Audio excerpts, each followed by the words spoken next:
आपण पाहतात BN news Badlapur नामा। बदलापूरमधील नामांकित शाळेमध्ये 2 चिमुरड्यांवर झालेल्या अत्याचार प्रकरणानंतर मंगळवारी 20 ऑगस्ट रोजी बदलापूर बंदची हाक देण्यात आली होती।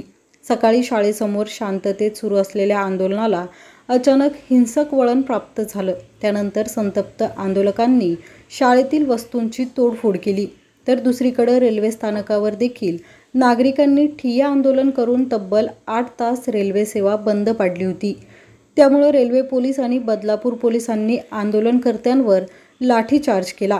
त्यानंतर आंदोलकांवर गुन्हे दाखल करून आंदोलकांची धरपकड सुरू केली।